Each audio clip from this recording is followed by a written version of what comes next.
Nah, dengan demikian yang namanya teori metakognitif itu adalah kesadaran tentang kognitif kita sendiri, tentang kemampuan berpikir kita sendiri, tentang berpikir apa yang kita pikirkan, begitu ya.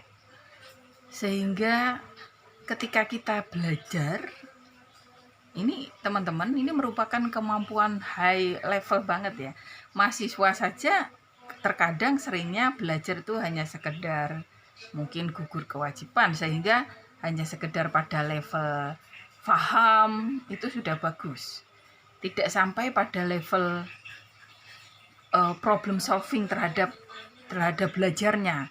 Misalnya ketika mahasiswa, kalau penerapan dari metode metakognitif ini ya, misalkan saja mahasiswa berpikir tentang pembelajaran bahasa Arab yang sedang dia ambil, misalnya mata kuliah bahasa Arab, maka dia kalau memakai metakognitif ini, dia akan berpikir apa yang saya pelajari, oke, bagaimana saya belajar dan mengapa saya belajar ini, ya, mengapa, misalnya mengapa saya belajar bahasa Arab, ya, bagaimana ya saya agar bisa menguasai bahasa Arab.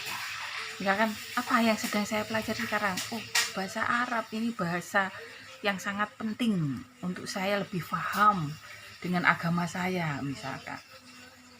Atau bahasa Inggris ini penting sekali karena bahasa global, bahasa yang dipakai di dunia.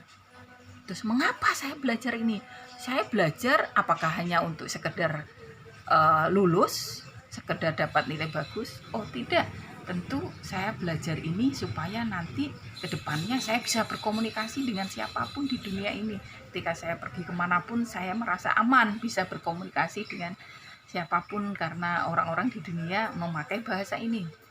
Oke, terus bagaimana saya bisa belajar dengan baik? Karena saya sangat lemah misalnya kemampuan bahasa Inggrisnya. Akhirnya karena punya pikiran, dia sadar diri, oh saya basicnya dari pesantren, kurang kemampuan bahasa Inggrisnya.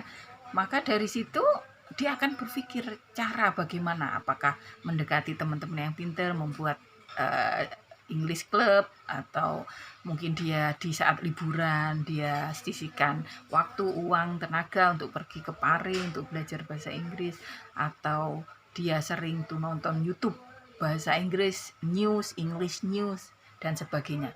Kenapa kesadaran-kesadaran itu muncul? Karena dia itu berpikir tentang solusi atau permasalahan dari belajarnya, gitu ya. Dia berpikir apa tentang kemampuan dia dalam belajar? Rendah, sedang, atau mahir? Ketika dia tahu, oh belajar saya masih pada taraf rendah, maka dia berpikir bagaimana saya bisa meningkatkannya. Seperti itu. Nah, saya pikir cukup ya untuk inti dari teori ini. Semoga saja bisa membantu teman-teman untuk sadar, untuk maksud ibu untuk memahami kedua teori ini dengan baik. Insya Allah nanti dalam beberapa hari ke depan ibu akan share tentang teori konstruktivisme dan juga teori social learning Bandura. Sengaja tidak langsung empat-empatnya ibu jelaskan pada kalian supaya kalian bisa menyerap dengan baik informasi dari ibu. Selain ibu juga harus menyiapkan makan malam hari ini.